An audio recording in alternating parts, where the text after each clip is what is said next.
بسم الله الرحمن الرحيم قل إن كنتم تحبون الله فاتبعوني يحببكم الله ويغفر لكم ذنوبكم والله غفور رحيم قل أطيعوا الله والرسول فإن تولوا فإن الله لا يحب الكافرين إن الله اصطفى آدم ونوحا وآل إبراهيم وآل عمران على العالمين ذرية بعدها من بعد والله سميع عليم صدق الله مولانا العظيم اللهم صل على محمد وعلى آل محمد كما صليت على إبراهيم وعلى آل إبراهيم إنك حميد مجيد اللهم بارك على محمد وعلى آل محمد كما باركت على إبراهيم وعلى آل إبراهيم إنك حميد مجيد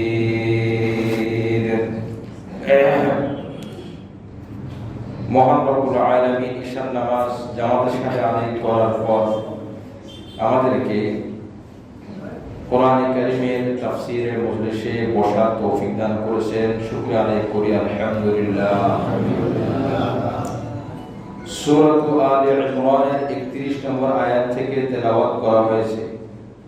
3 নম্বর পারা হাফিজুল কোরআনে কারীমের 13 নম্বর পৃষ্ঠা। সূরা আলে ইমরানের 31 নম্বর আয়াত থেকে যতটুকু আলোচনা হবে আল্লাহ পাক আমাদেরকে আমল করার বোঝার তৌফিক দান করেন। আমরা এই সূরার শুরুতেই তাফসীরের শুরুতে আমরা জেনে এসেছিলাম আল্লাহ পাক রব্বুল আলামিন খ্রিস্টানদেরকে কেন্দ্র করে, যারা নাসারা তাদেরকে কেন্দ্র করে বেশ কিছু আয়াত নাযিল করেছেন। তারা নবী আলাইহিস সালাম সত্য জানার পরেও নবীকে স্বীকার করেনি। তাদের কিতাবের মধ্যে আমাদের নবীর বর্ণনা ছিল, বিষয়গুলোকে গোপন করেছে, দুনিয়ার স্বার্থের জন্য বিধানকে পরিবর্তন করে দিয়েছে।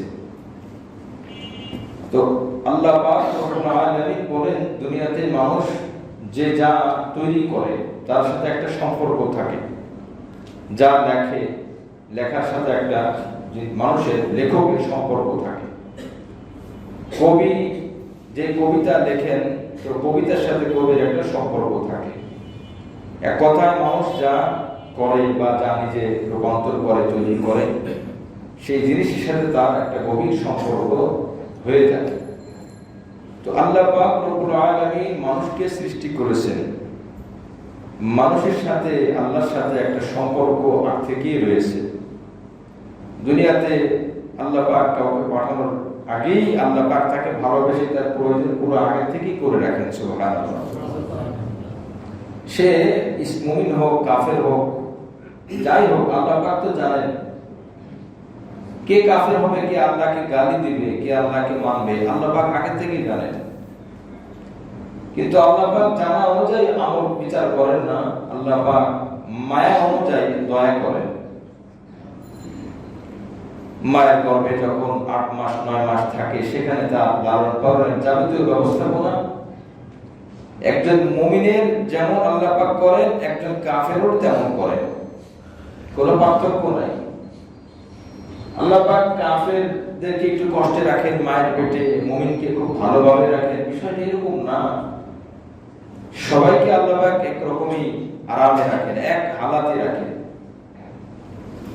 এবং আসার আগে মায়ের বুকে আল্লাহ পাক যে বাচ্চা খাদ্য দিয়ে দেন, দুধের ব্যবস্থা করেন, এই ব্যবস্থা আল্লাহ পাক শুধু মুমিনের জন্য না, সবার জন্যই আল্লাহ পাক বলেন। আল্লাহ পাক বলে নাই যে মুমিনের জন্য দুধের ব্যবস্থা আর কাফেরের জন্য পানির ব্যবস্থা, সবার জন্য একই রকম। তো আল্লাহ পাক যেহেতু সৃষ্টি করেন মানুষকে, এই জন্য মানুষকে আল্লাহ পাক আগ থেকে ভালোবাসেন, মৌলিক ভালোবাসা। কিন্তু ফয়সালার ক্ষেত্রে আল্লাহ পাক ইনসাফ করবেন, বান্দার কর্ম অনুযায়ী সে তার শাস্তি পাবে বা নিয়ামত পাবে। আল্লাহ দুনিয়াতে সবাইকে আরামে রাখেন। দুনিয়াতে আল্লাহ পাক কখনো পরীক্ষা দেন, পরীক্ষা মুসলমানেরও হয়, কাফেরেরও হয়। মুসলমান মুমিনের পরীক্ষা হয় না, বিষয়টি এমন না, সকলের পরীক্ষা হয়। বিপদ যখন হয় সবাই আসে। এই জন্য দুনিয়াতে আল্লাহ পাক তেমন ভেদাভেদ রাখেননি। দুনিয়াতে সবাই এক হিসেবে বরাবর। করোনা শুধু কাফের হয়েছে বিষয়টি এমন না, সবারই হয়েছে। শুধু বেনামাজিদেরকে ধরছে বিষয়টি এমন না, নামাজিদের তো হয়েছে। বিভিন্ন যুগে, সাহাবাদের যুগেও যখন কোনো মহামারী আসছে, এমন না যে সাহাবারা মারা যায়নি, শহীদ হননি, না, সাহাবাদেরকেও ধরেছে। কাফেরও এই বিপদের সম্মুখীন হয়েছে। এক কথায় আল্লাহ পাক দুনিয়াতে সবাইকে এক রকমের চিন্তা করেন, যারা দায়িত্ব পালন করেন, ভালোবাসা দান করেন। কিন্তু আল্লাহর ভালোবাসা দুনিয়াতে সবার জন্য বরাবর হতে পারে, তবে পরকালে আল্লাহ পাকের ভালোবাসা শুধুমাত্র মুমিনদের জন্যই থাকবে। আল্লাহ পাক এই আয়াতের মধ্যে বলেন, আমি তো তোমাদেরকে ভালোবাসি, তোমরা কি আমাকে ভালোবাসো কিনা? যারা ইনজিল শরীফ মানে নাসারা ধর্মের অনুসারী, খ্রিস্টান, তারাও বলে আমরা আল্লাহকে ভালোবাসি। ইহুদিদেরকে জিজ্ঞাসা করবেন, তোমরা কি আল্লাহকে ভালোবাসো? তারাও বলবে আল্লাহকে ভালোবাসি। শিরক করে কিন্তু আল্লাহকে ভালোবাসে। হিন্দুদেরকে তাদের ভাষা ভগবানকে ভালোবাসো, বলে হ্যাঁ ভালোবাসি। যে ধর্মেরই হোক, মিল্লাত ইব্রাহিম, মিল্লাত হানাফি, যে ধর্মের মানুষ হোক, আল্লাহ পাকের এই জমিনে যত ধর্ম এসেছে আল্লাহ পাক দিয়েছেন। নাসারা আল্লাহ পাকের দেওয়া ধর্ম, ইহুদি আল্লাহ পাকের দেওয়া ধর্ম। এখন যদিও রহিত হয়ে গেছে, কিন্তু সকলকে যদি আপনি প্রশ্ন করেন তো তার উত্তর দেবে আমরা আল্লাহকে ভালোবাসি। কিন্তু কথা হলো আল্লাহকে ভালোবাসি, এটা তো এক কথা ভালোবাসা। আল্লাহকে আমাকে ভালোবাসেন কিনা? আমি আল্লাহকে ভালোবাসি, এটা তো আমার দায়িত্ব। কিন্তু আল্লাহর ভালোবাসা না হলে আমি কি বিপদ থেকে বাঁচতে পারবো? না। আল্লাহর ভালোবাসা মানে দয়া, রহমত। আমরা জানি হাদিসের মধ্যে আসছে যে বান্দা জান্নাতে যাবে তো আল্লাহর দয়ায় জান্নাতে যাবে। হাদিসের মধ্যে রাসূল কারীম সাল্লাল্লাহু আলাইহি ওয়াসাল্লাম বলেছেন, তোমরা আমল করতে থাকো, আমল করো, তবে তোমাদের আমল তোমাদেরকে জান্নাতে নিতে পারবে না। তোমাদেরকে জান্নাতে দিবে আল্লাহ পাকের দয়া যদি হয়। তো আল্লাহ পাকের দয়া কাদের উপর আসবে? আল্লাহ পাকের ভালোবাসা যার মধ্যে থাকবে। মানে আল্লাহ যার প্রতি ভালোবাসা, আল্লাহর কাছে ভালোবাসা থাকবে যার ব্যাপারে, তার প্রতি দয়া হবে। মানুষ দয়া কাকে করে? শত্রুকে দয়া করে না, কারণ শত্রুর ভালোবাসা ব্যক্তির দিলে নাই। যার ভালোবাসা আপনার দিলে থাকবে তাকেই তো আপনি দয়া করবেন। আপনার সন্তানকে আপনি বেশি দেন, কারণ সন্তানের ভালোবাসা দিলে আছে। বাবা মাকে বেশি দেন, কারণ বাবা মার ভালোবাসা দিলে আছে। বাবা মাকে কেউ কখনো যদি বাবা মা বলে, বাবা কথার কথা আমাকে 10 টাকা ধার দাও, তো সন্তান কিন্তু বলতে পারে না, কবে দিবা, লিখে রাখি। এটা হয় না। বাবা চাইছে 10 টাকা, এটা আবার কি ধারের বিষয় হলো? মুআজ্জাজ হাজিরিন, ভালোবাসার কারণে মানুষ দয়া করে। তো আল্লাহ পাকের ভালোবাসা যদি অর্জন হয় তাহলে সে জান্নাতে যেতে পারবে। এই জন্য দুনিয়াতে বহুত এরকম দৃষ্টান্ত আছে, আমল করতে পারে নাই বা আমল কম করছে, এত কম করছে যে এই আমলে সে জান্নাতে যেতে পারবে না, কিন্তু আল্লাহর ভালোবাসা নিতে পারছে, আল্লাহর দয়া নিতে পারছে। দয়ার কারণে সে জান্নাতি হয়ে গেছে। সুবহানাল্লাহ। উতবা, শাইবা, উতবা, মুতআব, মাতাব, আমরা জানি যে রাসূল করিম সাল্লাল্লাহু আলাইহি ওয়াসাল্লামের মুখে থুতু মেরেছিল, এবং যদিও লাগেনি ভৎসনা করেছিল। যায়নাব রাদিয়াল্লাহু আনহা নবীজির বড় মেয়ে। ইসলামের তখন বিধান আসেনি, তো ওই কাফেরের স্ত্রী ছিল যায়নাব রাদিয়াল্লাহু আনহা। যখন দাওয়াত দিলেন, কারণ 25 বছর বয়সে নবী আলাইহিস সালাম বিবাহ করেছে, 40 বছরের নবুয়ত আসে। এই 15 বছর তো সবাই একরকম মানে সবার সাথে মিল সম্পর্ক ছিল। যখনই নবী আলাইহিস সালাম দাওয়াত দিলেন 40 বছর বয়সে, তখনই পার্থক্য তৈরি হয়ে গেল। তো তারা শত্রু হয়ে গেল। নবীজি বলেন তার সাথে শত্রুতা আমি, সুতরাং তার মেয়ে আমি রাখতে পারবো না, তালাক দিয়ে দিলেন। সে তালাক দিয়ে দিল। এরা আমার 3 ভাই ছিল। 2 ভাই রাসূলের সাথে বেয়াদবি করছে, রাসূলের শানে বেয়াদবি করছে। আর এক ভাই সে বেয়াদবিও করেনি, সে রাসূলকে অনুসরণ করেনি, স্বাভাবিক ছিল। ইতিহাসের মধ্যে আছে, আমি বেশ গত বছর বা 1.5 বছর আগে বয়ান করেছি। কিতাবের নাম সিরাত ইবনে হিশাম, নবীজির জীবনী। এই কিতাবের মধ্যে আছে 2 ভাই নবীজির সাথে বেয়াদবি করছে, নবীজিকে কষ্ট দিয়েছে। আল্লাহ পাক তাদেরকে বেঈমান অবস্থায় মৃত্যু দিয়েছেন এবং খুব নির্মমভাবে তাদেরকে আল্লাহ পাক মৃত্যু দিয়েছেন। আরেক ভাই যে তাকেও উস্কানি দেওয়া হয়েছিল, তুমিও নবীর সাথে এরকম আচরণ, মুহাম্মদের সাথে এরকম আচরণ করো। সে বলছে না, আমার এটা দরকার নেই, আমি তাকে মানি না, আমার তাকে সত্য মনে হচ্ছে না, ভিন্ন জিনিস, কিন্তু আমি বেয়াদবি করবো কেন? এটা কিন্তু ভদ্র মানুষের, ভদ্র পরিবার, ভদ্র বংশের একটা বড় পরিচয়। এটা শুধু গাড়িতে লেখা থাকলে হবে না, হয় না, ব্যবহারের বংশের পরিচয়, এটা ভিন্ন জিনিস। এজন্য একজন খাঁটি মুসলিম হয়েও, আল্লাহ মাফ করুক, খাঁটি মুসলিম বলা যাবে না, মুসলিম হয়েও অভদ্র হতে পারে। কারণ খাঁটি মুসলিম হওয়ার জন্য ভদ্রতা আবশ্যক। এই খাঁটি মুসলিমটা বাদ দিলাম। একজন মুসলিম হয়েও অভদ্র হতে পারে, আর একজন বিধর্মী হয়েও ভদ্র হতে পারে। ভদ্রতার মধ্যে পরিপূর্ণ ইসলাম নাই, কিন্তু ইসলামের মধ্যে ভদ্রতা আছে। তা আমি যদি খাঁটি মুসলিম হতে চাই, তো আমি তো ভদ্র হতে হবে। গত তাফসীরে হাদিস শুনিয়েছি আপনাদেরকে, আবারও বলি। রাসূল কি বলছেন? আনা যাইমুন বিবাইতি, আমি জান্নাতের মধ্যে একটা পাশের একটা ঘরের দায়িত্ব নিলাম। যে ব্যক্তি সত্যের উপর থেকেও সে তর্ক করে না, শুধু তর্ক করে লাভ নাই, সে বুঝবে না, তাকে আমার বোঝানোর দরকার নাই, সে অনর্থ। কিছু মানুষ থেকে তর্ক করলে কোনো ফায়দা নাই, সে শুধুমাত্র তর্কটা এড়িয়ে গেল, তর্ক করে নাই। আল্লাহ রাসূল বলেন আমি তাকে জান্নাতের মধ্যে একটা সাইড, একটা স্বাভাবিক একটা ঘরে আমি জিম্মাদারি নিলাম। 2 নম্বর, যে ব্যক্তি হাসির ছলে আড্ডা বসে, মানুষ যখন গল্প গুজব করে, এক জায়গায় বসে আড্ডা মারে, তখন মানুষের মিথ্যা বের হয়ে যায়। রাসূল করিম সাল্লাল্লাহু আলাইহি ওয়াসাল্লাম বলেন, যে ব্যক্তি হাসি রহস্যের মজলিসেও, বৈঠকে বসেও মিথ্যা বলে না, যা বলে সত্যই বলে। দেখেন, এটা কিন্তু অনেক বড় কোনো আমল না, আমরা এটা অনেক বড় কিছু মনে করি। 2 রাকাত নফল পড়লে অনেক বড় কিছু মনে হয়, এটা কি স্বাভাবিক, এটা কি বিষয় মনে হয় না। সে যে মিথ্যা বলে না, সে একাই জানে। কিন্তু আপনি মিথ্যা বলেন না হাসির ছলে, আপনি একা জানেন আর আল্লাহ জানেন। আমি বলি না, আমি জানি আর আল্লাহ জানে। কিন্তু রাসূল মাঝখানে বলে দিলেন, তোমার জন্য আমি আল্লাহ রাসূল জান্নাতের মাঝখানে একটা ঘরের দায়িত্ব নিয়ে নিলাম। সুবহানাল্লাহ। তো নরমাল জান্নাত, নরমাল একটা ঘর, এরপরে মধ্যম পর্যায়ের একটা ঘর। রাসূল শেষে বলেন, যে ব্যক্তি আলা যাইমুন বিবাইতিন ফিল জান্নাতি লিমান হাসানা খুলুকহু, যে তার চরিত্র, তার আখলাক, তার ভদ্রতা সে সুন্দর করতে পারলো, আমি আল্লাহ রাসূল জান্নাতের সর্বোচ্চ ঘরের দায়িত্ব নিয়ে নিলাম। সুবহানাল্লাহ। এই জন্য ভদ্রতা ইসলামের জরুরি একটা অংশ। আখলাক, চরিত্র, ব্যবহার, সর্বোত্তম ব্যবহার যখন হবে।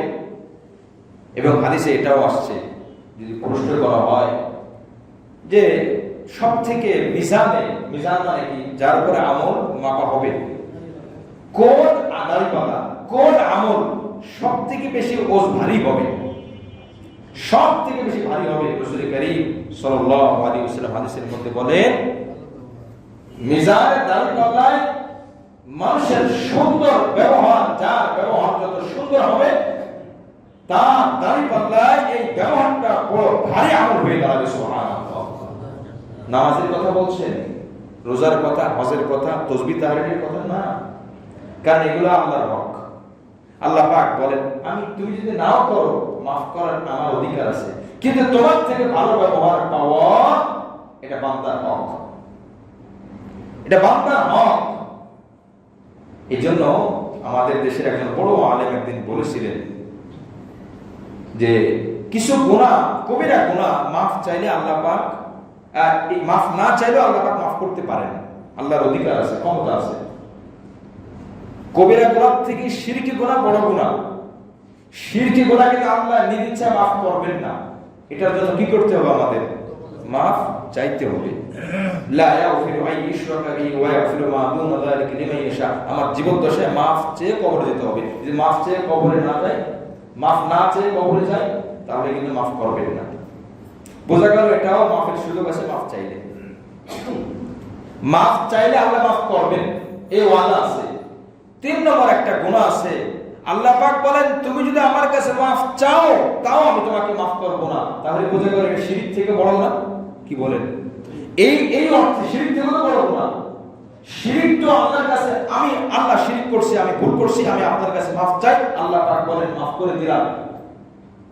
কিন্তু এর পরেও আর বড় গুনাহ আছে। আল্লাহ পাক বলেন বান্দা তুমি যদি আমার কাছে মাফ চাও, তুমি যদি আমি আল্লাহর কাছে মাফ চাও, আমি আল্লাহ মাফ করব না। তার মানে এই অর্থে শিরক থেকে বড় গুনাহ কি না ভাই বলেন? সেই গুনাহটা হলো বান্দার হক। বান্দা আমার কাছে অর্থের জামিনদার, অর্থ হক আমার কাছে আছে, ভালো ব্যবহারের হক আমার কাছে আছে। ভালো ব্যবহার এটা বান্দার হক।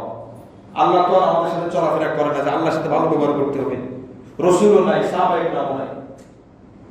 এই জন্য বান্দার হক। আমি আপনার থেকে 10 টাকা মেরে খাইলাম, 10 টাকা নিয়ে নিলাম, আমি জানি আমার মনে আছে, আমি ইচ্ছা করে আপনাকে দিলাম না, কিন্তু আমার আমলে কোনো ঘাটতি নাই, কোনো কমতি নাই। হতে পারে আপনারও এটা মনে নাই, হতে পারে কিনা ভাই আপনারও মনে নাই। হাসরের ময়দানে আমার যেহেতু মনে আছে, তাহলে তো আমার জায়গায় আমি অপরাধী।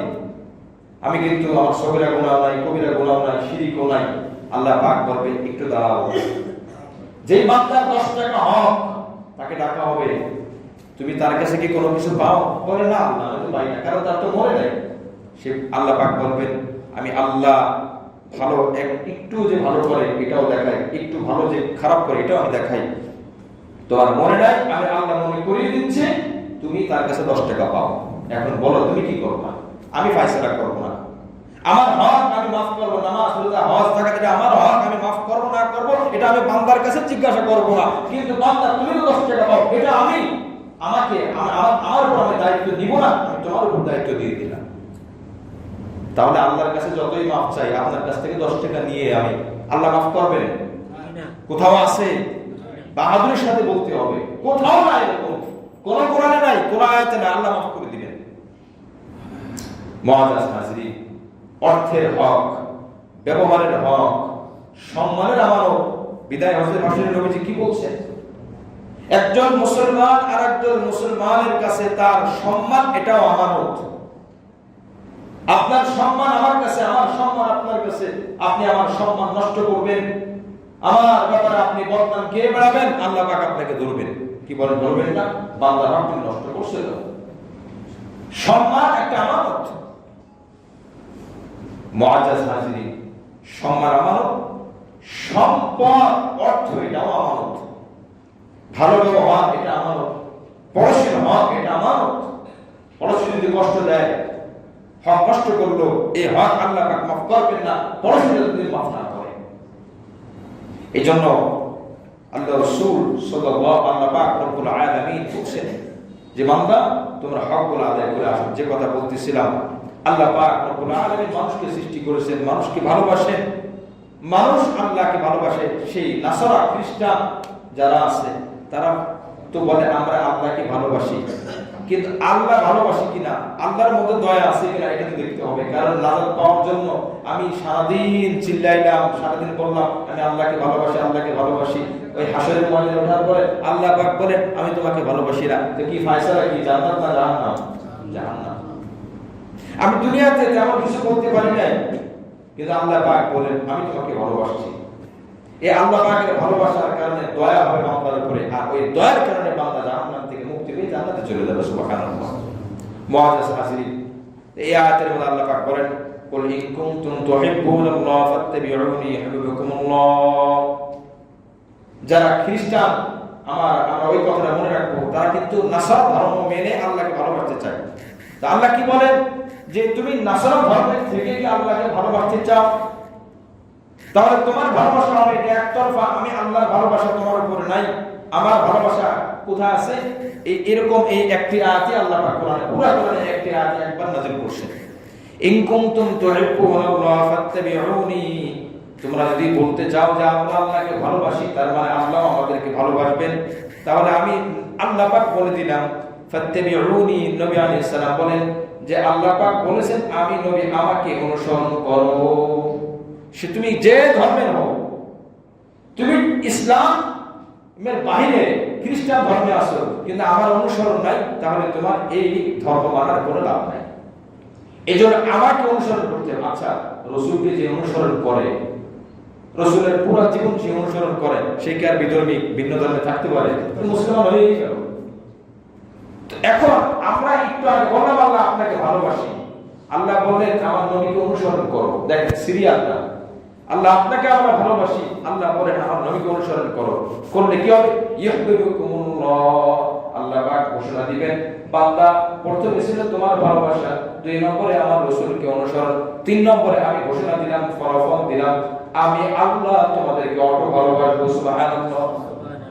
নবীকে ভালোবাসলে আল্লাহ পাকের ভালোবাসা অটো চলে আসবে, আপনার চাওয়া লাগবে না, এটা বলা লাগবে না। আল্লাহ নিজে আগে থেকে বলে দিয়েছেন, আমার জন্মের আগে, আমাদের জন্মের আগে আল্লাহ পাক বলে দিয়েছেন কোরআনে, আমি ভালোবাসবো তোমাকে, তোমার চাওয়া লাগবে না, তুমি নবীকে অনুসরণ করো। ফাত্তাবিউনি ইউহিব্বুকুমুল্লাহ ওয়া ইয়াগফির লাকুম যুনুবাকুম। শুধু ভালোবাসবো তা নয়, তোমার যদি কিছু ত্রুটি থাকে, তোমার যদি কিছু গুনাহ থাকে, তোমার কিছু অপরাধ আছে, আমি আল্লাহ এগুলোকে মাফ করে দেব। আল্লাহু গফুরুর রহিম। আমি আল্লাহ গফুর, ক্ষমাকারী, ক্ষমাশীল, আমি আল্লাহ ক্ষমা করি, এবং আমি আল্লাহ দয়াবান, রহমান, রহিম। কুল আতিউল্লাহ ওয়া রাসূল। হে নবী আপনি বলে দিন তোমরা আল্লাহকে অনুসরণ করো, মানে আল্লাহর ইবাদত করো, ওয়া রাসূল, আর নবীকে অনুসরণ করো, গোলামি করো, আল্লাহর পন্থা হবে, পদ্ধতি হবে নবীর। আল্লাহকে অনুসরণ করো, আল্লাহর গোলামি করো, আল্লাহর ইবাদত করো, সিজদা হবে আল্লাহর, নামাজ হবে আল্লাহর জন্য, ইবাদত হবে আল্লাহর জন্য, পন্থা হবে নবীর পন্থা, নবীর পদ্ধতি। ওয়া রাসূল, এজন্য আল্লাহ পাকের সাথে রাসূলের নামটা আল্লাহ অনেক জায়গায় এনেছেন। আমরা আল্লাহর ইবাদত করি কিন্তু রাসূলের পন্থা নাই, আল্লাহ পাক এই ইবাদত কবুল করবেন না। এজন্য আল্লাহ পাক বলেন ফা ইন তাওয়াল্লাউ ফা ইন্নাল্লাহা লা ইউহিব্বুল কাফিরিন। যে এই পথ থেকে সরে গেল, আল্লাহকে অনুসরণ করে না, বা করলেও রাসূলের পন্থা নাই, পদ্ধতি নাই, ফা ইন্নাল্লাহা লা ইউহিব্বুল কাফিরিন, আমি আল্লাহ ওই সমস্ত কাফেরদেরকে ভালোবাসি না। আল্লাহ ডাইরেক্ট বলে দিলেন তুমি কাফের না, তোমাকে আমি ভালোবাসি না। ইন্নাল্লাহা মুস্তাফা আদম ওয়া নূহা।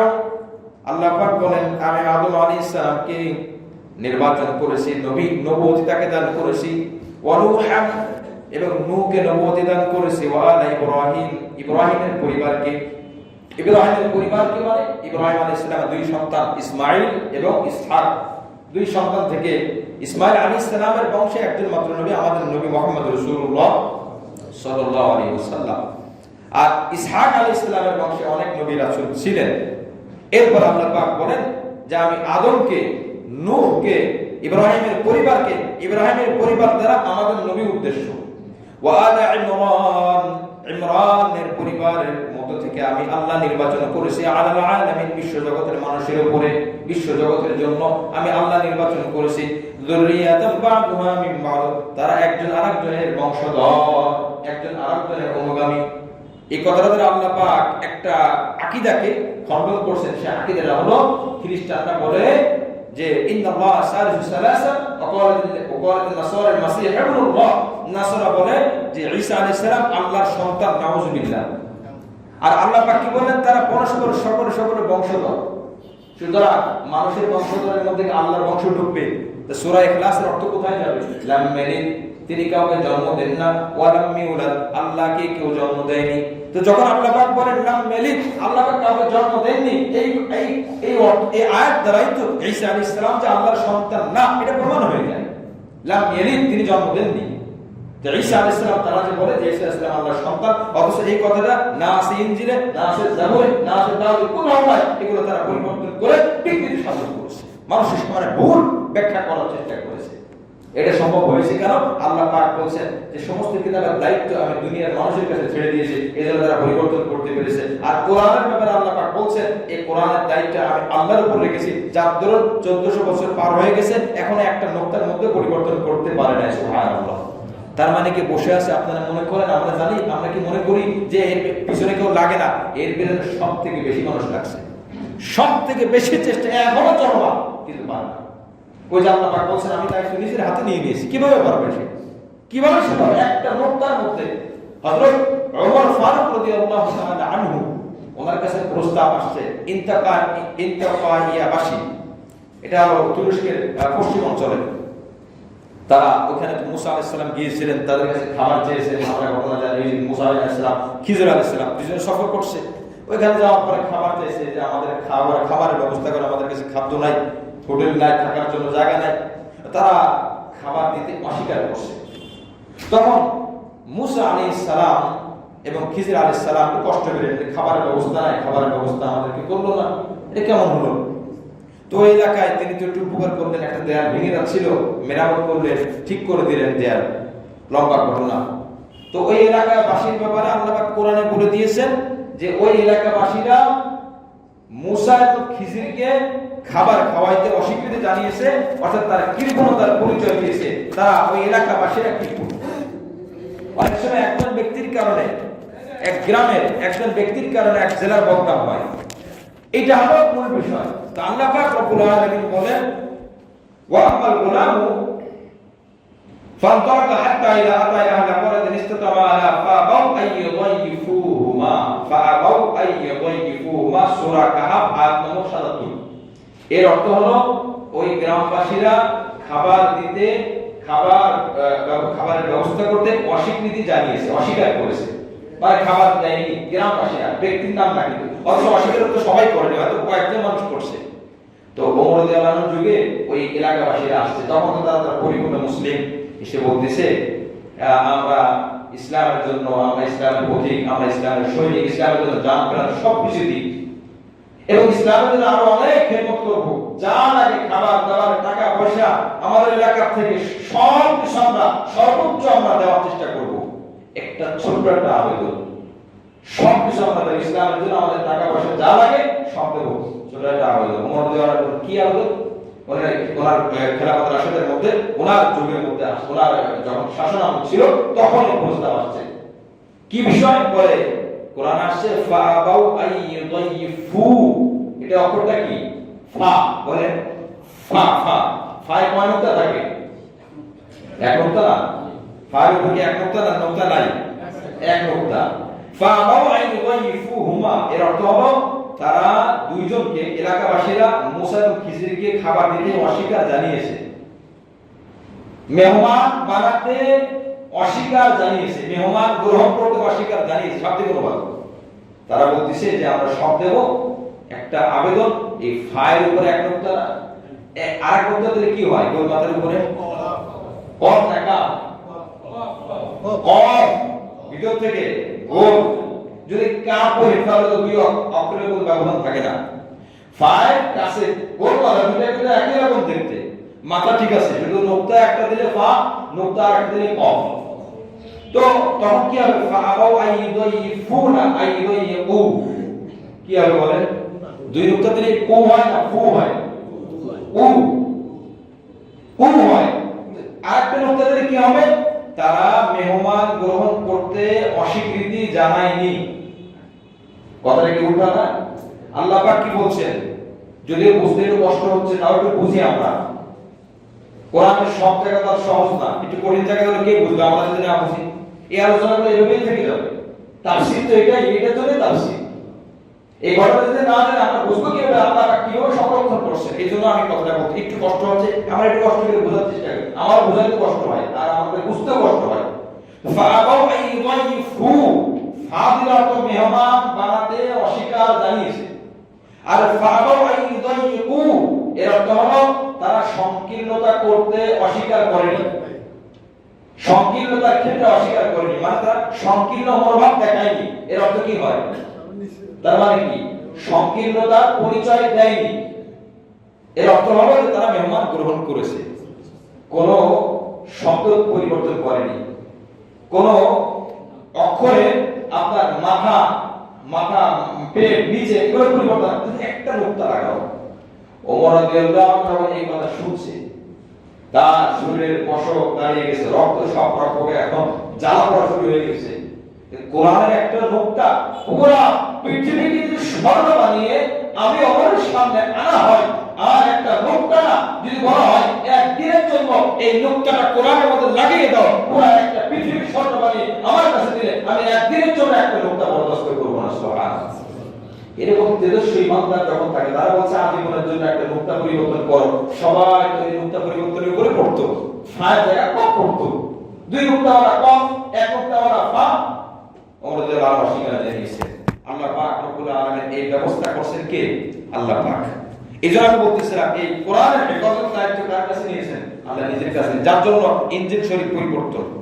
এখন এই পৃথিবীর বুকে নিখুঁত নির্ভেজাল কোন ইনজিল, কোন জাবুর শরীফ, কোন তাওরাত শরীফ, কোন শরীফ এখন নির্ভেজাল নাই। যদি নির্ভেজাল থাকতো তাহলে আমরা প্রমাণ পেশ করতে পারতাম, কারণ তারা তো আমাদের কোরআন পরিপূর্ণ মানে না। মুআজ্জাজ হাজিরিন, এইজন্য আল্লাহ পাক কোরআনের সিমাতে নিয়েছে 1400 বছর না 14000 বছর যদি হয় তারপরও এই কোরআন পরিবর্তন হবে না। এটাই হলো বিশ্বাস, এটা একটা আকীদার বিষয়। কিন্তু ইনজিল শরীফ, তাওরাত শরীফ 400-500-300 বছরের মধ্যেই পরিবর্তন হয়ে গেছে। মুআজ্জাজ হাজিরিন, তো আল্লাহ পাক রব্বুল আলামিন বললেন যে তোমরা আমার নবীকে ভালোবাসো, আমার নবীকে অনুসরণ করো, আমার নবীকে অনুসরণ করো। এখন বলেন আল্লাহর ভালোবাসা পাওয়ার জন্য আল্লাহ আয়াতের মধ্যে কি বললেন? নবীকে অনুসরণ করা। নবীকে অনুসরণ করা মানে নবীর সুন্নাত মানা। নবীর কি মানা ভাই? সুন্নাত মানা। এজন্য আল্লাহ পাক রব্বুল আলামিন বলেন যে আমাকে ভালোবাসতে হলে, আমার ভালোবাসা পেতে হলে নবীর সুন্নাতের মাধ্যমে আমার কাছে আসো। আমার নবীর সুন্নাত ছাড়া পৃথিবী উলটপালট হয়ে যাবে, তারপরে আমি আল্লাহ তোমাকে ভালোবাসবো না। এজন্য মুআজ্জাজ হাজিরিন, কোন আমল করতে গেলে 4টি শর্ত ছাড়া ওই আমল আল্লাহর দরবারে কবুল হয় না, যায় না। কবুল হতে দূরের কথা, আবেদন সহি হয় না, আবেদন বিশুদ্ধ হবে না। এক নম্বর ওটা নিয়ম অনুযায়ী হতে হবে, নিয়ম অনুযায়ী। যখন যেটা নিয়ম তখন সেই নিয়মই করতে হবে, নিয়মের বাইরে হলে হবে না। মনে করেন ওযু এবং নামাজ দুইটাই তো আমল, আমি ওযু পরে করলাম, নামাজ আগে করলাম, আমার হবে? নামাজ হবে? ওযু আমি পরে করছি, নামাজ আগে পড়লাম, নামাজ হবে? হবে না। কেন হবে না? নিয়ম পরিপন্থী হয়েছে, ইলমের বিপরীতে। কোরআন সুন্নাহ নিয়ম বহির্ভূত। তাহলে কোন আমল সহি হওয়ার জন্য এখানে খুব লক্ষণীয়, কোন আমল আমরা যে আমলগুলো করি আমাদের আশা অবশ্যই আছে যে আল্লাহ পাক আমলটা কবুল করুন। এখন সে আশার কারণে, এই আশা থাকার জন্য তো কিছু কাজ করতে হবে। এক নম্বর হলো কোরআন সুন্নাহর মতে হতে হবে। কোরবানির দিন কোরবানির পশু জবাই করা এটা একটা ইবাদত, কিন্তু আপনি কোরবানির দিন কোরবানির নামাজ না পড়ে কোরবানির রাত্রে, ঈদের রাত্রে যেটাকে বলা হয়, ওই রাত্রে পশু জবাই দিলাম, কি বলেন কোরবানি হবে? কোরবানি হবে না, গরু জবাই হবে। গরু জবাই তো প্রত্যেক দিনই হয়, মুরগি জবাই যেমন প্রত্যেক দিন হয়, এরকম গরু জবাই হবে, এটা কোরবানি হবে না। তার কারণ কোরআন সুন্নাহর বাইরে চলে গেছে। এজন্য নামাজের শুরুতে আমরা হাত উঠে কি বলি? আল্লাহু আকবার বলি। আর নামাজ শেষে কি বলে আমরা নামাজ শেষ করি? আসসালামু আলাইকুম ওয়া রাহমাতুল্লাহ। কিন্তু একটু নিয়ম পরিবর্তন করলাম, আসসালামু আলাইকুম ওয়া রাহমাতুল্লাহ শেষেরটা আগে আনলাম। আছে কিন্তু জিনিসটা ঠিক আছে, নামাজের অংশ তো এটা। আর নামাজ শেষের বেলায় আল্লাহু আকবার, ডান দিকে সালাম ফেরানোর সময় আল্লাহু আকবার বললাম, বাম দিকে সালাম ফেরানোর সময় আল্লাহু আকবার বললাম, নামাজ হয়েছে না? কি আমার নামাজের আমল তো আছে, নিয়ম বহির্ভূত হয়েছে। কোরআন সুন্নাহ বাহিরে দুটো ফ্যান চালাতে ভালো হয়, সব কিছু বন্ধ করে দিলে গরম লাগবে, ফ্যান চালাতে কোরআন সুন্নাহর বাইরে চলে গেলে ওইটা আমল এখন বলেন সহজটা বোঝা সহজ হয়েছে না যে আমার এই আমল কি আমার কবুল হবে? আগে ওযু নাকি আগে নামাজ? আগে ওযু না আগে নামাজ?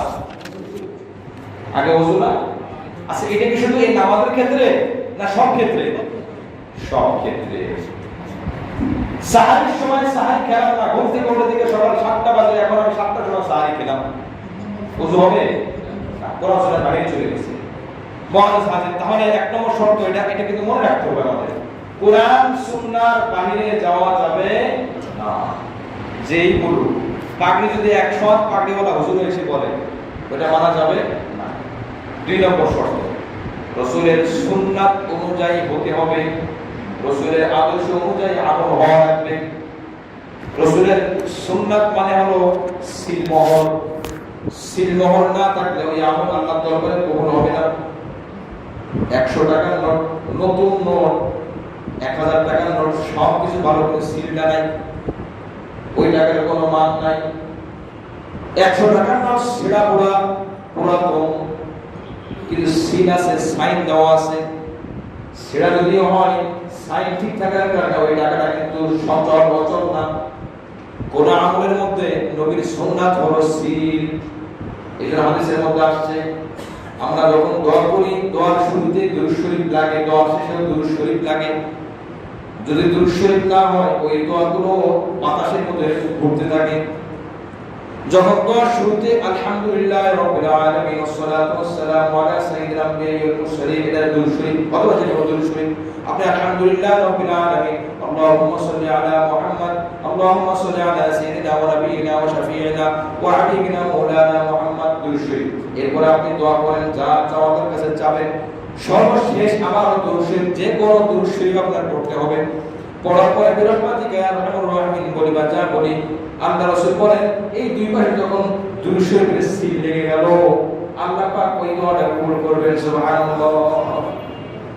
এজন্য নবীর সুন্নাত আছে, নবীর সুন্নাতের বাইরে যাবে সিল নাই।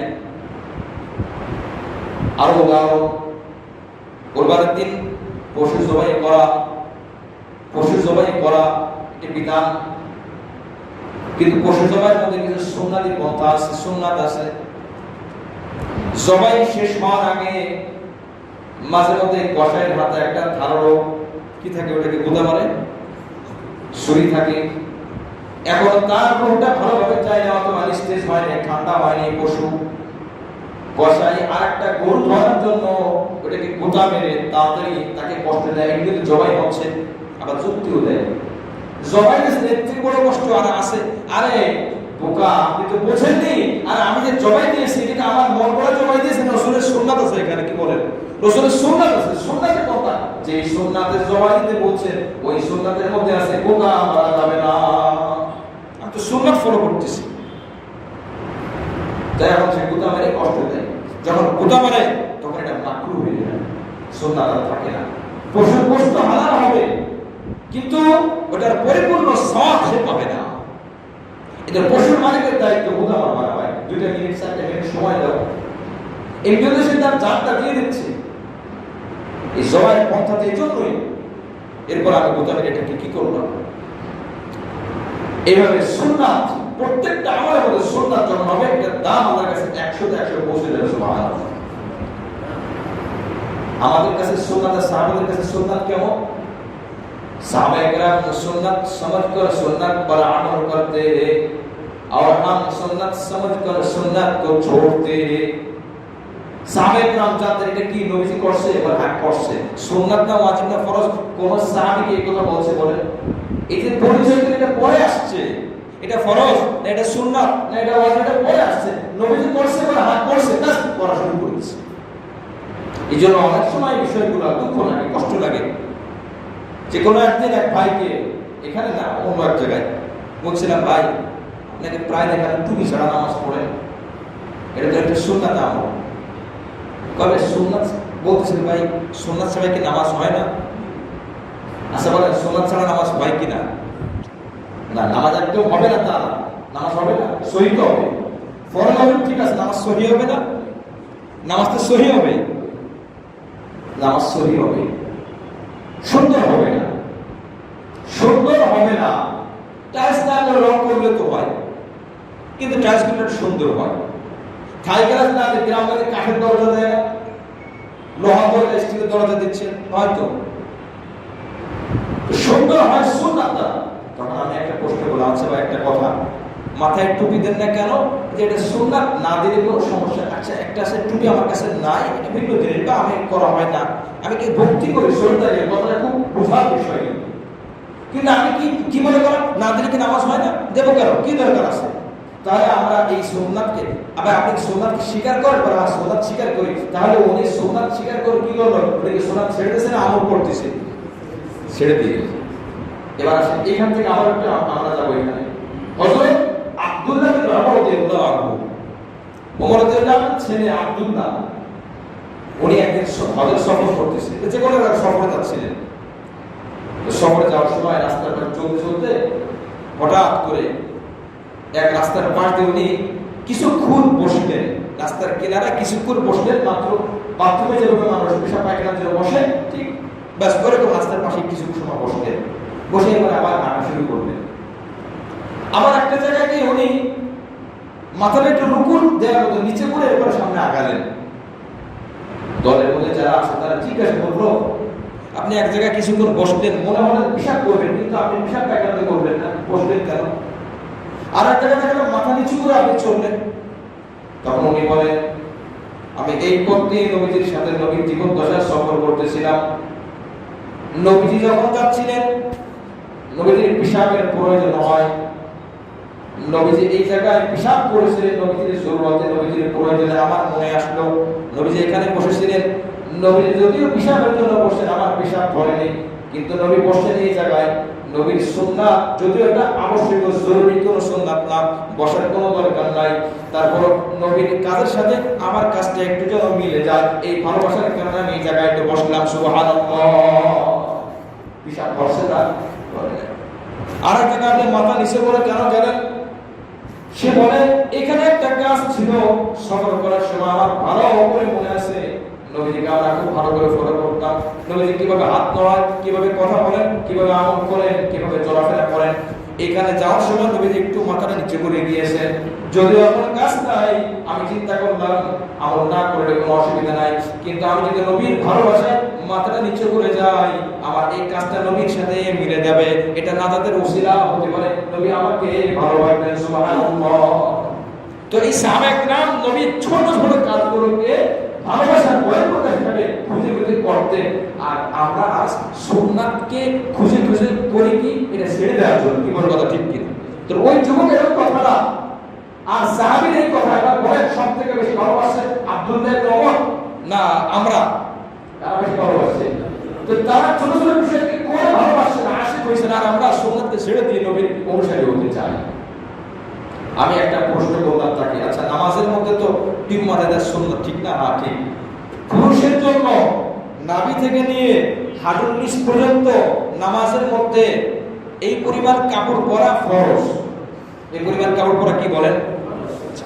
নাভির উপর থেকে নিয়ে গলা পর্যন্ত, বা মাথায় যা টুপি পরি বা হাঁটুর নিচে যা পরি, এটা কিন্তু ফরজ না। তার মানে এটা কি সুন্নাত না? কথাটা যদি বোঝা হয় একটু বলতে সুবিধা হবে। হাঁটুর নিচ থেকে নিয়ে কাপড় ঢাকলাম, নাভির উপর থেকে নিয়ে কাপড় ঢাকলাম, এটাকে ফরজ হিসাবে না সুন্নাত হিসাবে?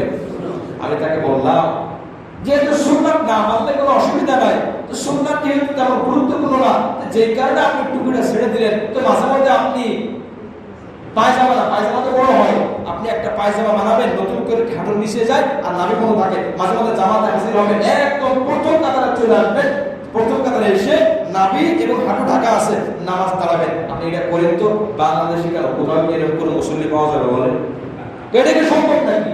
আমার হ্যাঁ, কেন সম্ভব না?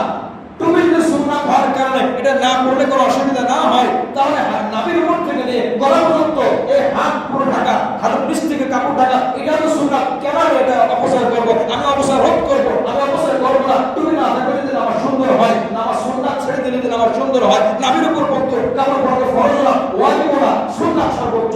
হ্যাঁ, যদি কারো লুঙ্গি পরা থাকে, হাঁটুর নিচে হাঁটু পর্যন্ত ঢাকা থাকে, তার নামাজ অবশ্যই সহিহ হয়ে যাবে, সুন্নাত তরফ হবে। হাঁটুর নিচে তার কিছুই নাই, নাভির উপরে তার কিছুই নাই, কোন বলতে পারবে না তার নামাজ হয় নাই। তো সুতরাং তারপরও কেন আপনি এই নাভির উপরে কাপড় ঘুরে আসেন, মানে সৌন্দর্যের জন্য, সুন্নাত পালনের জন্য না, যে সৌন্দর্যের জন্য আপনি ঘুরে আসলেন আর নবীর আদর্শ, নবীর সুন্নাত এটাকে আপনি অবহেলা করলেন, আপনি না মানতে পারেন সেটা আপনার ব্যক্তিগত ব্যাপার, কিন্তু আপনি এটাকে অবজ্ঞা কেন করেন, ভিন্ন ব্যাখ্যা দিয়ে মানুষকে কেন সুন্নাত থেকে বিরোধ একটা মন্তব্য দেওয়ার চেষ্টা করেন? মুআজ্জাজ হাজিরিন, এই জন্য বাস্তবতা আমার এই কথা অযৌক্তিক হয়, আপনারা, আমরা তো এখানকারই, আমি তো মেহমান না, সাথে সাথে বলতে পারেন এই কথাটা তো অযৌক্তিক হয়। টুপি যে কারণে যদি আমার এরকম আমার কাছে নাই, হ্যাঁ, যদি কারোর কাছে জামাও না থাকে তার নামাজ হয়ে যাবে, নাবি আর হারু ঢাকা আছে, বাস নামাজ হয়ে যাবে। কেন আমি এত জুব্বা এর বুঝবার কি দরকার? কেন ফাঁকি পড়া দরকার? কেন আমি হাতা এরকম রাখবো, আমি হাতা এরকম ঘুরে নামাজ পড়বো? কোন ইমাম সাহেবকে দেখছে যে এরকম নামাজ পড়ে, কারা শরীফ ইমাম সাহেব, সব ইমাম সাহেব, আর কাপড়ের উপর কাপড়, সুন্নাতের উপর সুন্নাত, কত সুন্দর করা যায় আমলটাকে। মুআজ্জাজ হাজিরিন, আজ আমরা অনেক দূরে সরে গেছি, অনেক দূরে সরে গেছি।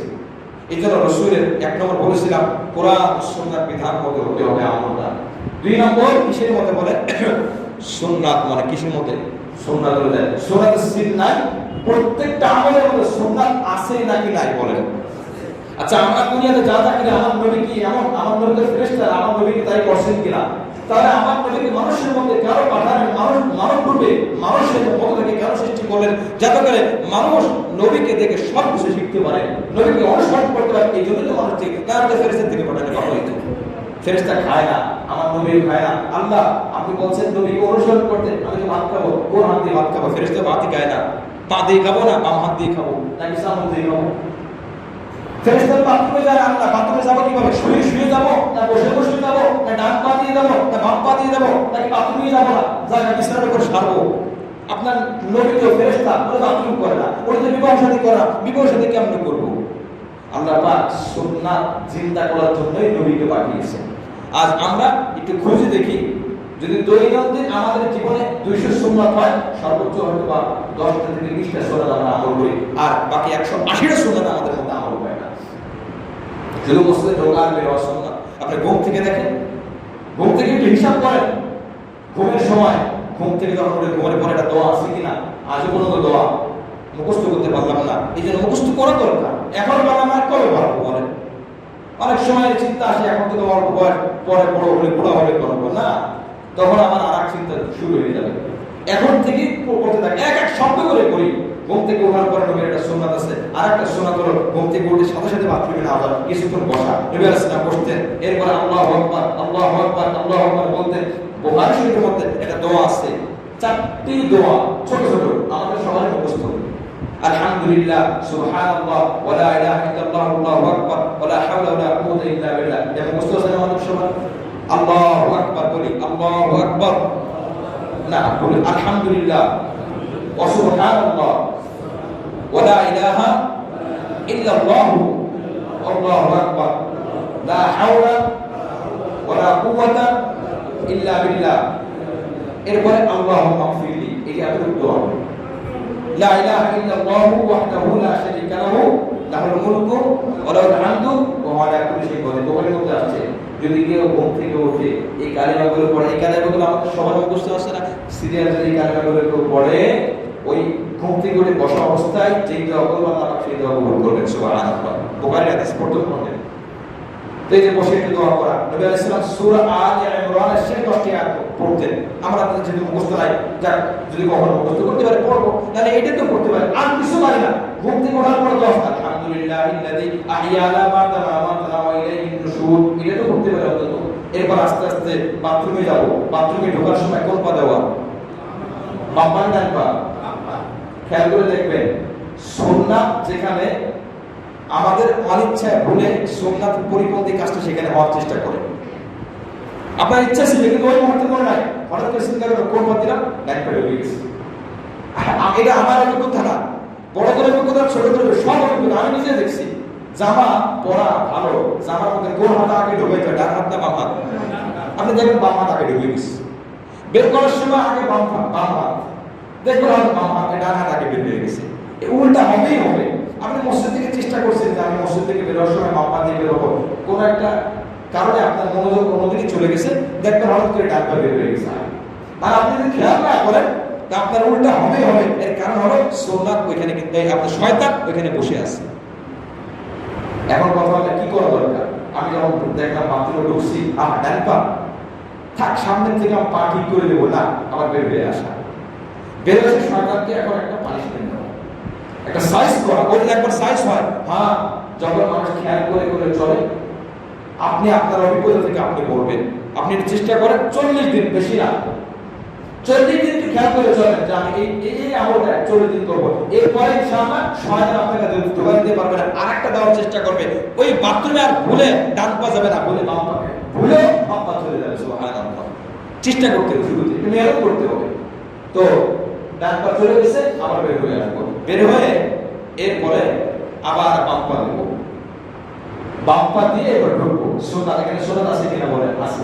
আচ্ছা, মাথা কিছু ঢেকে রাখা, এটা একটা সুন্নাত, আমরা হয়তো জানি কিনা জানি না, মাথা ঢেকে রাখা সুন্নাত। এখন হাত কোথায় রাখবো? কোন কোন কিতাবের মধ্যে আসছে হাত এভাবে মাথার কাছে রাখা।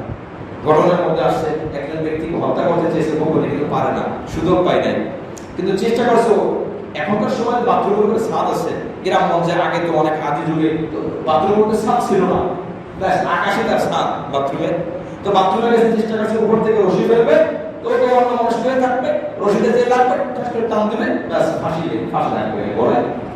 তো উনি তো সুন্নাতের উপর আমল করে ভিতরে ঢুকে এরকম হাত দিচ্ছে। এখন বলেন রশিটাকে তার লাগে, এখন রশিতে বাঁধে না, রশি লাগে না কেন? রশি লাগবে কেন? সুন্নাত তো তার সামনে হাজির, শয়তান তার সামনে হাজির নাই, বিদায় হয়ে গেছে। সুবহানাল্লাহ, ফাঁসি দিতে পারে নাই। এই যে বাম পা দিয়ে ঢোকা, ঢোকার আগে দোয়া আছে না? আল্লাহুম্মা, বলে আল্লাহুম্মা ইন্নী আউযু বিকা মিনাল খুবুসি ওয়াল খাবাইস। এই দোয়াটি কেউ না পড়ে ঢোকে বাথরুমে, যতক্ষণ বাথরুমে থাকবে ততক্ষণ শয়তান তার সাথে দুষ্টামি করবে, অপকর্ম করবে। পুরুষ হলে মহিলার জিন, আর মহিলা হলে পুরুষ জিন, দুষ্ট জিন অপকর্ম করে, নোংরামি কাজ করে, যেগুলো মুখে আনা যায় না। দোয়া করে ঢোকা, দোয়া আগে পড়া, এরপরে বাম পা দেওয়া, এরপরে বসা, বসে হাত দেওয়া, মাথা ঢেকে রাখা, প্রয়োজন পড়া করা, টিস্যু ব্যবহার, জরুরি অংশ। পিশাব হোক, পায়খানা হোক, পানি দিলে হবে, ঠিক আছে, টিস্যু ব্যবহার করে, এটা ভিন্ন একটা সুন্নাত। নবী আলাইহিস সালাম তো পানি ব্যবহার করছেন, কিন্তু পাথর বা কিছু একটা ব্যবহার করছেন, এদের টিস্যু ব্যবহার করে পরিপূর্ণ পরিষ্কার হয়, একটু নড়াচড়া করা, তারপরে পানি ব্যবহার করা, বাম হাতে পানি ব্যবহার, ডান হাতে পানি ব্যবহার না করা, এটা সুন্নাত আমল। এরপর বাথরুম থেকে যখন বের হওয়ার সময় এখন কোন পা, ডান পা না বাম পা? দেখেন প্রত্যেকটা কাজে কাজে সুন্নাত আছে নাকি নাই? সব জায়গায় আছে। ডান পা এগুলো সব হাদিসের মধ্যে ওইগুলাই শুধু রয়ে গেছে। এখন আমরা শুধু হাদিস কি চর্চা হয়, বুকের উপরে হাত পাবো, বুকের নিচে হাত পাতা যাবে না, জোরে আমি বলো, আসতে বললে হবে না। এই আলোচনা কেন হয়? যে আমল একদমই বিলীন হয়ে গেছে, এই আমল কেন হয়? আপনাকে বলতে হবে, আপনি আসতে আমি বলেন আপনার তো আমল হয় না, তখন আপনি বলবেন ভাই বাথরুমে ঢোকা আগ থেকে নিয়ে বের হওয়া পর্যন্ত যতগুলো আমল আছে সবগুলো আমাকে শেখাও, আমি এটার উপর আমল করবো। আমি আসতে হাদিস আছে, জোরে হাদিস আছে, আমি একটাতে করতেছি, ঠিক না? শুধু নামাজের মধ্যে কি নবী নামাজ শিখাইছে না? দুনিয়াতে আর কোনো শিক্ষা আছে? কি বলেন? দুনিয়াতে আর কোনো শিক্ষা নাই? তা আমাদের আচরণে মনে হয় শুধু নামাজই নবী শিখাইছে। এর মধ্যে ঝগড়া, যেটা শিখা নাই আমল নাই, ওটা থেকে আমাদের কোনো খেয়ালই নাই। বাথরুম থেকে বের হবো, দোয়া করবো, ডান পা দেবো, এরপরে উযু করলে উযু সুন্নাত তরিকা আছে কি আছে না বলেন? ওখানেও সুন্নাত তরিকা আছে। যখন মসজিদে আসবো, মসজিদ থেকে বের হওয়ার, ঘর থেকে বের হওয়ার সময় কোন পা দিয়ে বের হতে হবে? ডান পা না বাম পা? বাম পা। কোন পা? ঘর ভালো না বাহির ভালো? এটা মূল নীতি। এবার বলি, ডান দেব না বাম দিব? যেই জায়গায় যাব ওই জায়গা আর আগের জায়গা, যেখান থেকে আমি স্থানান্তর হব, যেখানে যাব, আগেরটার থেকে পরেরটা যদি ভালো হয় ডান, আর আগেরটার থেকে পরেরটা যদি একটু নিম্নমানের হয় বাম। সহজ। এখন মসজিদ ভালো না বাহির ভালো? তাহলে মসজিদে ঢোকার সময় কেন আমি নিম্ন জায়গা থেকে উন্নত জায়গায় যাচ্ছি, মসজিদ থেকে যখন বের হবো বাম, কেন উন্নত জায়গা থেকে নিম্ন জায়গায় যাচ্ছি? কাপড় পরে রাখা ভালো না খোলামেলা চলা ভালো? পরে রাখা ভালো। তো আমি যখন কাপড়টা পরবো তখন কোনটা হবে আমার? ডান। খালি আমাদের জুতা স্যান্ডেল আছে, শুধু শুধু কারণ খালি পাবো, এটা ঠিক না। তো জুতা পরা ভালো, জুতা পরার সময় কোন পা? ডান পা। এই জন্য দেখেন মসজিদ থেকে যখন আমরা বের হই আমল কি? বাম পা দিয়ে বাম পা না ঢোকানো, বাম পা দিয়ে কোন পা ঢোকানো? ডান পা ঢোকানো। এক একটা সুন্নাতের আমল শিখা 100 টাকা নফল নামাজের সব হয়। সুবহানাল্লাহ। এই যে এখন যে শিখতেছি আমরা, এখন আমরা ঘরে আছি, ঘর থেকে যখন বের হব ওযু করে আসে, এরপরে তো মোসা, না মোসাও একটা সুন্নাত, মাঝে মাঝে না মোসা নবী আলাইহিস সালাম বসে মাঝে মধ্যে, শীতকালে বসতে পারেন। এরপরে জামা পরবো, জামা পরার সময় ডান হাত আগে, ওই যে জামা পরার দোয়া আছে কি আছে না, আলহামদুলিল্লাহিল্লাযী কাসানি হাদা ওয়া রাযাকানি মিন গায়রি হাওলিন মিন্নি ওয়ালা কুওয়া। হুজুর আপনি তো মাদ্রাসায় পড়ছেন, মক্তবে পড়ছেন, আপনার মুখস্থ সহজে, মুখস্থ কেউ দুনিয়া থেকে দুনিয়ায় আসার সময় করে আসেন, আসার পরে পড়তে হয়েছে। সবাই মূর্খ অবস্থা আসছে, কোরআনে আসছে মূর্খ অবস্থা আসছে। আমাদের নবী তো কমি অবস্থা আসছে না। আমাদের নবীকে জন্মের সময় কি কোরআন মুখস্থ ছিল? মুখস্থ করতে হয়েছে না? করতে হচ্ছে, চেষ্টা করতে হবে। হ্যাঁ, আমি 100 পারবো না, আমি 25 করতে পারি, 20 করতে পারি, এটা বড় উদ্দেশ্য। আমি তাকে মুখস্থ করা আশ্চর্য বিষয়, কষ্ট নেবেন না। যদি কষ্ট না আনেন তাহলে বলবো নামাজের নিয়ম অনেক মুরব্বী আছে, আরবি পড়তে কষ্ট হয়, নামাজের আরবিতে নিয়মটা মুখস্থ করে ফেলছে। নাওয়াইতু আন উসাল্লি লিল্লাহি তাআলা আরবা রাকাত সালাত যুহরি লিওয়াজহিল্লাহি তাআলা, এটা আমরা মুখস্থ পারি না। তার কারণ কি জানেন? এটা আগে বলছি, কষ্ট নেবেন না। কোরআন হাদিসে আরবিতে নিয়তের দৃষ্টিকোণ হাদিস নাই, কথাটা মানতে পারা কষ্ট হচ্ছে। তো এটা হইল করতে হুজুর, হ্যাঁ কথা একই। ওই যে আমরা জানাজার সময় বাংলায় বলি না, জানাজা সাই তাকবীর শহীদ ইমামের পিছনে কিবলা আদায় করতেছি, এটা বলি না? এটা একটা নিয়ম। ঠিক এই কথাটা কি, যারা আরবি পারেন, আরবি ভাষী বা আলেম, একদল আলেম তার আরবিতে লেখছে, শুধু ভাষা পরিবর্তন হয়েছে, নচেত এইভাবে হাদিসের মধ্যে নাই। কিন্তু এই কথা আমি জোর করে বলছি, এই জন্য হাদিসে নাই, তা আমি বলবো কেন? যদি থাকে আমি কেন বলবো না? আমি কি আপনার শত্রু? এই যে এতগুলো আমল শিখাচ্ছে, যেটা আছে যেটা বলতেছে, যেটা না এটা যদি বলি আপনার মন খুশি করার জন্য, তাহলে আমি একদম খেয়াল করে আলোচনা করবো। আপনি মুখস্থ করছেন, খারাপ করছেন, আমি এটা বলতেছি না, কিন্তু আমি এটা বলতেছি দেখেন আপনি কিন্তু পারবেন, আমরা কিন্তু পারবো কি পারবো না বলেন? সম্ভব। যেটা হাদিসের কোনো অংশ নাই, এটা যদি কষ্ট করে মুখস্থ করি, এই সময়টা যদি আমি দোয়ার পিছনে লাগাই, দোয়াটা তো আমার মুখস্থ হয়ে যায়। আলহামদুলিল্লাহিল্লাযী কাসানি হাদা ওয়া রাযাকানি মিন গায়রি হাওলিন মিন্নি ওয়ালা কুওয়া, দোয়া করলাম, এটা স্বাভাবিক কাপড় পরে করা যায়। নতুন কাপড় যদি হয় ঈদের সময়, আলহামদুলিল্লাহিল্লাযী কাসানি মা হুয়া বি আওয়াতি ওয়া তাজাম্মালু বিহি ফি হায়াতি। হাদিস। যদি কেউ নতুন কাপড় পরে এই দোয়া পড়ে, আল্লাহ পাক তার অতীতের সমস্ত গুনাহগুলো মাফ করে দেন। সুবহানাল্লাহ। প্রত্যেকটা আমলের মধ্যে গুনাহ মাফের আল্লাহ পাক রাসূলের ওয়াদা আছে। এই যে আমরা কাপড় পরলাম, ঘর থেকে বের হলাম, ঘর থেকে বের হওয়ার সময় ডাক বানা বাপ পা, ঘর ভালো না বাহির ভালো? ঘর ভালো।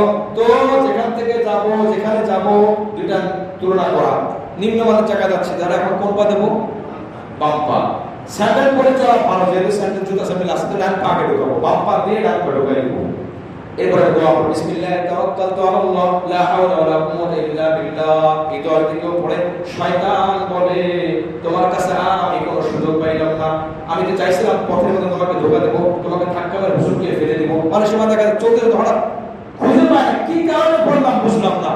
আমি ভালো মানুষ, শুকনো জায়গায় হাত দিছি, শুকনো জায়গায় স্লিপ করে হুজুরকে পড়ে যায় না, এটা দেখা যায় না। অনেক সময় শয়তান এই কুকর্মগুলো করে, যাতে করে সে ভালো করে আমল করতে না পারে।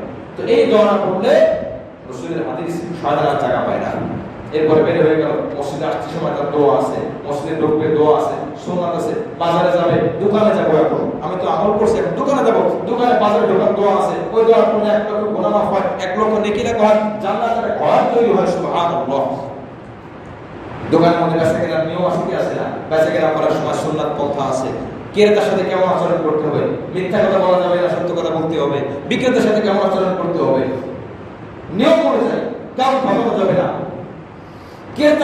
ক্রেতা যে আছে তারও তো কিছু সুন্নাতি পন্থা আছে, ক্রেতা বিক্রেতাকে ঠকাইতে পারবে না। অনেক সময় দুর্বল কোন বিক্রেতা, বাদাম ব্যবসায়ী, এই আপনার চানাচুর বিক্রি করতেছে, হ্যাঁ যে এই বাদাম বিক্রি আমি খাইতেছি, এই বাদাম কত তো 100 গ্রাম 30 টাকা, এটা 25 টাকাতে না স্যার পারবো না, চলে যায়। আপনি 2-3টে বাদাম খাইলেন, এটা কি হালাল হয়েছে না হারাম হয়েছে বলেন? কে অনুমতি দিচ্ছে আপনাকে? আপনার কিসের ক্ষমতা, কি ক্ষমতা আপনার আছে? আজ বাদে কাল আপনি যখন কবরে যাবেন, পাইটু ভাই হিসাব করে ওই বাদামওয়ালা আমাকে আপনাকে জাহান্নামে নিয়ে ছাড়বে। 1 পয়সার বিনিময়ে কত শতটা আমার মনে হাদিসের মধ্যে আছে, 1 পয়সা না, 1 টাকার বিনিময়ে কত শত রাকাত কবুল নামাজের বিনিময়, 1 টাকার বিনিময় এই 100 রাকাত নামাজ তাকে দিয়ে দেয়া লাগবে। 1 টাকার বিনিময় এই জন্য লেনদেন খুব হুঁশিয়ার। হাদিসের মধ্যে আসে পারলে একটু বেশি দিয়ে দাও। বিক্রেতাকে যদি পারে যে আমি একটু বেশি দিয়ে দিলাম, খুশি হয়ে গেল। ক্রেতা যদি পারে দাম হচ্ছে কথার কথা। এখন এই কথা বললে কি বলো, হুজুরের টাকা মানে বেশি হয়ে গেছে না, টাকা বেশি না তো সুন্নাতের কথা। আপনার একটা জিনিসের গরিব মানুষ, আপনার সামর্থ্য আছে, কথার কথা আপনি দেওয়া জরুরি না। অবশ্যই ইসলাম আপনাকে বলে নাই এখানে 90 টাকা 95 টাকা হয়েছে, আপনি যখন তাকে 100 টাকা দেবেন খুশি হওয়া, দেখ তোকে 100 টাকা দিয়ে দিলাম, তার মনে থেকে একটা দোয়া আসবে কি আসবে না বলেন। এই দোয়া 5 টাকা কেন 10 টাকা ভিক্ষুক দিলে আমি দোয়া করে না, 5 টাকা পেয়ে যে পরিমাণ খুশি হয়। কারণ এর আগে একজন বাদাম খেয়ে গেছে, 1 টাকা দেয় না, বাদাম হয় না, আর এই ভদ্রলোক 95 টাকা দিয়ে 100 টাকা দিয়ে গেল, দোয়া আসে। এই জন্য হাদিসের মধ্যে আসছে ক্রেতাকে বলা হয়েছে কিছু বেশি দিয়ে দাও, সুবহানাল্লাহ বলে সুবহানাল্লাহ। বিক্রেতাকে বলা হয়েছে কিছু বেশি দিয়ে দাও। অনেক বিক্রেতা মাশাআল্লাহ আছে, ব্যাস দেখেন 1000 গ্রাম এখন ডিজিটাল বেশি, একটু 10 গ্রাম 20 গ্রাম বেশি দেখা যায় না, কম কিন্তু দেখা যায় না। অথবা আমরা যখন টাকাটা দেবো তখন ওই হিসাবটা আমরা করতে পারি। সে যেহেতু 10 গ্রাম করে বেশি দিচ্ছে, 10 গ্রাম করে 10 জনকে বেশি দিলে 500 গ্রাম হয়, 100 গ্রাম হয়, 100 জনকে দিলে 1 কেজি 1000 গ্রাম না, তো এই 1 কেজি কি তার কিনে আনতে হয়েছে না? হ্যাঁ, তুমি না নাম করতেছো, এত হিসাব তো করলে সুন্নাত আমল হবে না। আমি 2 টাকা দিলে কি আমার অনেক লস হয়ে যাবে ভাই, কি বলে? এটা মুজাকারা যে ব্যবসায়িক সুন্নাত। আমি ক্রেতা হব, হুজুর ক্রেতার কোন, আমি ক্রেতা, আমার কি কি সুন্নাত আছে বলেন তো? সাধারণত বিক্রেতা ক্রেতা প্রত্যেকের পক্ষ থেকে কিছু না কিছু ত্রুটি হতে পারে। এই জন্য শুধু নামাজের সুন্নাত না, শুধু রোজার সুন্নাত না, শুধু যাকাতের সুন্নাত না, হজ ওমরার কি সুন্নাত আছে না, আমি এখন করে করব, আমার কি কি সুন্নাত আছে, আমার বাড়িতে একজন ভাড়া নেবে কি কি সুন্নাত আছে, কি কি শর্ত আমি তাকে দেখবো, তার দ্বারা আমার ঘরে যদি গুনাহ হয় তাহলে এটার সব গুনাহ আমার হবে কি হবে না, এটা হচ্ছে হিসাবের বিষয়। বাড়িওয়ালা কি কি গুণ দেখতে হবে। এই লেনদেন কি ইসলামের বাহিরের অংশ না ভিতরের অংশ? ভিতরে। আমার নবী লেনদেন করে নাই, লেনদেন করছে। এবার হাদিসের মধ্যে এটাও আসছে, আমি একটা লাউ বা কদু লাউ আমি নেব না, আমি একদম টিপে নট ঢুকাই যে দাগ বানাই দিলাম। হাদিসের মধ্যে আসছে এটাও ওই ক্রেতাকে জিজ্ঞাসা করা হবে, তুমি নিবা না কেন, তুমি এভাবে তার ক্ষতি করো না। হাদিসের মধ্যে আছে ছাপ আমার গোশতের উপর যখন হাত দিবেন দেখবেন ছাপ পড়ে যায়। কত সতর্ক ভাই, বহুত সতর্ক। বাজারে 1 টাকা 1 পয়সা এটা অনেক বড় জিনিস। এই জন্য আগেই বলছি ইবাদত আল্লাহর হক আর লেনদেন বান্দার হক। বান্দার হকে যদি আমরা আটকা না করি তাহলে বড় বিপদ। আল্লাহর হকে আমরা আটকা বললে আল্লাহ মাফ করতে পারে, আল্লাহ বলে সুন্নাত করো না, ওয়াজিব করো না, যা মাফ করে দিলাম, কিন্তু বান্দার হকটা আমি তো মাফ করবো না। এই জন্য এই সুন্নাতগুলো আমাদের জানা দরকার কি দরকার না, আমি বলেন দরকার আছে না? দরকার আছে। চা খাবো, বিস্কুট খাবো, দোকান থেকে কাপড় কিনবো, সব কিছু সুন্নাত আছে, পদ্ধতি আছে, পন্থা আছে। আজ আমলগুলো সব হলো মসজিদে আর কাবা ঘরে, কাবা ঘরে আর মসজিদে। আমল বাহিরে কোনো আমল নাই, ঘরের মধ্যে কোনো আমল নাই, বিবাহের মধ্যে কোনো আমল নাই, কোনো সুন্নাতের বালাই নাই। অথচ সুন্নাত সব জায়গায় সুন্নাত। এই জন্য আমার ভাই এক নম্বর বলছিলাম নিয়ম অনুযায়ী হওয়া, বিধান মতে কোরআন সুন্নাহর আলোকে হতেই হবে সমস্ত কাজ, শুধু ইবাদত না, সব কাজ কোরআন সুন্নাহর আলোকে হবে। 2 নম্বর সুন্নাতি পন্থা, যেটা এতক্ষণ বললাম সুন্নাতি পন্থা। 3 নম্বর মানুষ দেখানোর জন্য না আল্লাহকে দেখানোর জন্য, আল্লাহ রিয়া মুক্ত, লৌকিকতা মুক্ত। 4 নম্বর আমার ইবাদত কবুল হওয়ার জন্য, যেহেতু ইবাদতের সাথে এটা ওই মুহূর্তে জরুরি না, তবে আমার খাদ্যটা যেন হালাল হয়, আমার পেটেতে খাবারটা যাবে এটা কি হয়, হালাল হয়। পেটের মধ্যে যদি হারাম খাবার না যায়, যদি আমার কোনো অপরাধ না থাকে, তারপরেও এতটুকু ক্ষতি হবে যে আমার দোয়াটা আমাদের সাময়িক সমাধান কবুল হবে না। আর যদি আমি সত্যিকার অপরাধী হয়ে হারাম খাই তাহলে তো আমার আমল সব শেষ। অনেক সময় আমার ইচ্ছা হতে পারে, আপনার ইচ্ছা নাই কিন্তু আপনার পেটে কেউ দিয়ে দিয়েছে কিন্তু কোনোভাবে সাময়িক সমাধানে কিছু ক্ষতি হতে পারে। এই জন্য হালাল খাবার 1 নম্বর বিধান হতে হবে। আমি কাজটা করবো, বিধান কি, সব কাজের বিধান আছে নাকি নাই, সব কাজের বিধান আছে। 2 নম্বর সুন্নাত কি, সুন্নাত আছে কিনা, হ্যাঁ আছে, বই আছে, আমার সুন্নাত 100-150 বই আছে যে এই সুন্নাতের পন্থা কি হবে। 2 নম্বর সুন্নাতের পন্থা। 3 নম্বর মানুষ দেখানোর জন্য না, আল্লাহকে দেখানোর, সব কাজ আল্লাহকে দেখানোর জন্য। পাহাড় পরিমাণ আমল আল্লাহকে দেখানোর জন্য, জাররা পরিমাণ বালু কোন পরিমাণ আমল তাকে আল্লাহকে দেখানোর জন্য। হ্যাঁ, মানুষ যদি দেখে ফেলে, মানুষ যদি প্রশংসা করে, কোনো অসুবিধা নাই, কিন্তু আমার নিয়ম যেরকম থাকবে আমার নিয়তটা আমি মানুষের সামনেই দিচ্ছি, সব কিছু তার গোপনে করা যায় না। আপনি কুরবানির দিন পশু জবাই দিবেন না, কি বলেন পশু জবাই দেবো না, কি করবো আমি গোপনে অন্ধকারে পর্দার সাথে গরু কিনতে পারবো, গরু কিনতে পর্দা করা লাগবে। আপনি গোপনে করতে হবে, কারণ এটা একটা আমল, সবাই দেখে বলে তো অসুবিধা আছে না, সবাই দেখলে অসুবিধা, আমার নিয়তটা ঠিক থাকলে সমস্যা নেই। এখন তাহলে গরুকে পর্দা করা হচ্ছে, কি নিয়ে যাওয়া পর্দা করে গরু কিনছি কেন, মানুষ দেখলে তো আমার আমল নষ্ট হয়ে যাবে। এরপরে ঘরের মধ্যে তাকে পর্দার সাথে বেঁধে রাখা লাগবে, বাইরে আপনি রাখতে পারবেন, সবাই ঘরের সীমার মধ্যে কেউ না থাকে। এই উদ্দেশ্য এরকম না, উদ্দেশ্য আমার মনটা ঠিক রাখবো। যাই হোক, 1 নম্বর ইলম অনুযায়ী, জ্ঞান অনুযায়ী, 2 নম্বর সুন্নাত অনুযায়ী, 3 নম্বর রিয়া মুক্ত, আর 4 নম্বর কি বললাম হালাল খাবার। ইনশাআল্লাহ মনে থাকবে তো ইনশাআল্লাহ। আগামী সপ্তাহে আবার আমরা মুযাকারা এই প্রত্যেকটা আমলের ক্ষেত্রে আমার এই 4টি কাজ সামনে রাখবো ইনশাআল্লাহ। ইনশাআল্লাহ 4টি কাজ সামনে রাখবে কেউ, তার আমল আল্লাহ পাক কবুল করবেন। আল্লাহুম্মা